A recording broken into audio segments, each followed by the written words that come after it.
Hello, everyone. I'm here today with Maria, and we're going to be answering a few questions about the current situation in Venezuela. Hola, Maria. Hola. First question: what is going on in Venezuela right now? ¿Qué está pasando en Venezuela en este momento? Ok. Lo que está pasando en Venezuela en este momento es una situación que incluye mucho lo que es una hiperinflación.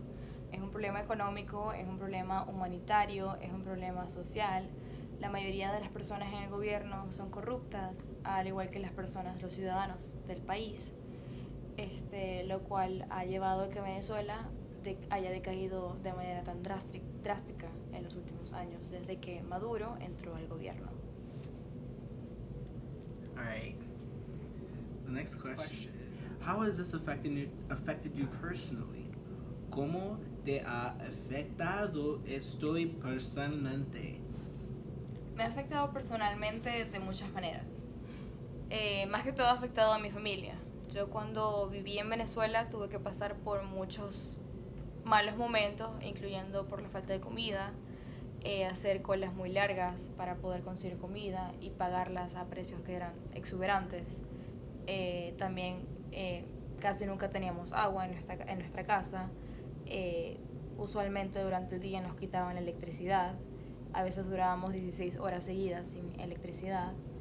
Y siempre vivíamos con miedo.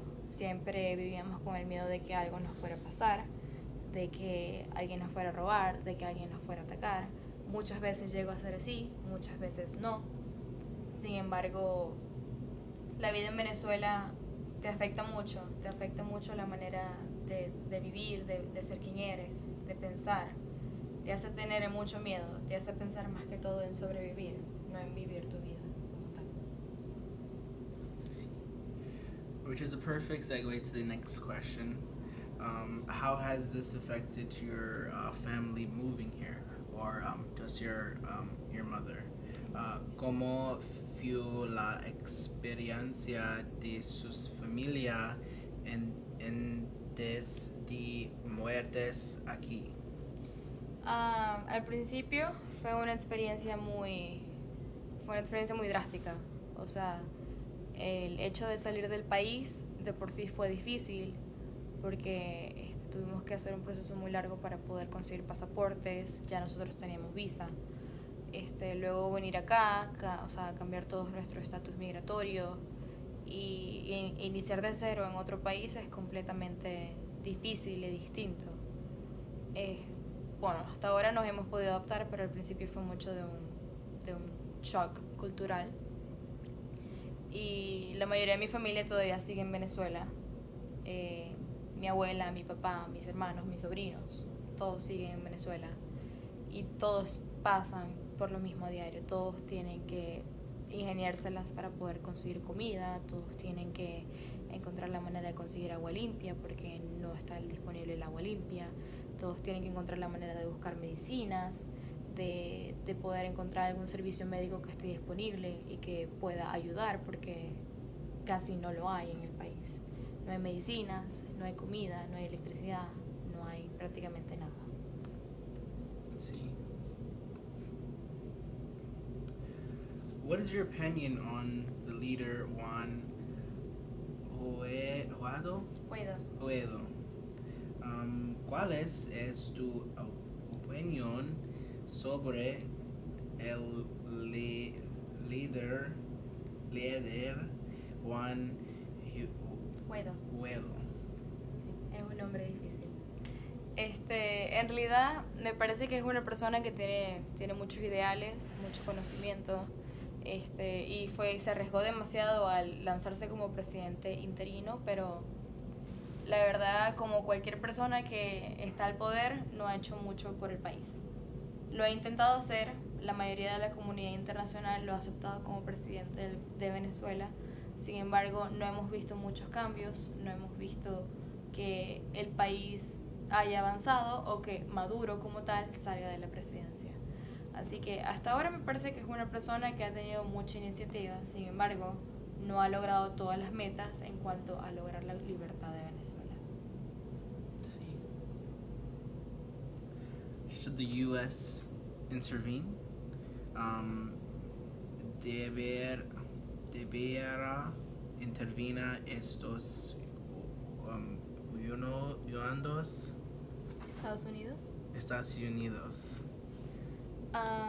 Bueno, al principio yo consideraba que Estados Unidos no debería de intervenir con Venezuela, porque como cualquier persona yo quiero que mi país sea un país soberano, no quiero que mi país se vea regido por Estados Unidos o que le tenga una deuda. Okay, should the U.S. intervene? Debería intervenir Estados Unidos. Al principio consideraba que no es buena idea que Estados Unidos interviniera o que ningún otro país interviniera. Pero después de considerarlo y de considerar toda la situación como tal, creo que lo que sea necesario para poder hacer Venezuela un país libre es lo que se tiene que hacer. Si sea intervenir o no intervenir o que se tomen las medidas que se tengan que tomar. Last question. How was life in Venezuela with Maduro? ¿Cómo fue tu vida con el presidente Maduro en Venezuela? Bueno, mi vida con Maduro fue muy trágica. Él entró al poder en el 2013 y yo me fui del país en el 2017. Y durante todos esos años que yo estuve viviendo ahí bajo el régimen de Maduro, la verdad es que fueron unos años muy trágicos. Lo que de por sí ya no se conseguía en el mercado, menos se podía conseguir. Recuerdo que fue una época muy trágica para mi familia porque mi papá estuvo enfermo, lo hospitalizaron más de 3 veces y tuvo varias cirugías ese año, y recuerdo que todo lo que eran las medicinas, todo lo que eran los instrumentos para la operación, lo que eran las gasas, las agujas, incluso el bisturí, todo eso lo teníamos que conseguir en otras partes, en Colombia, por ejemplo, porque no se podía conseguir en Venezuela, así como las medicinas. Yo tenía que ir de farmacia en farmacia tratando de encontrar una medicina que nunca iba a conseguir, que al final tuvimos que encontrar por medio de Colombia, y cuando las encontramos a mi mamá le robaron el carro en conjunto con todas las medicinas y todos los instrumentos que necesitábamos para la operación. Y así fue mi vida siempre, fue miedo de que nos robaran, pasar por malos momentos, tener que luchar mucho para poder conseguir las cosas, tener que luchar mucho para poder tener electricidad, agua limpia, comida, medicinas, y siempre vivir con miedo. Esa es la vida en Venezuela. Sí. Gracias por la entrevista, María. Gracias a ti.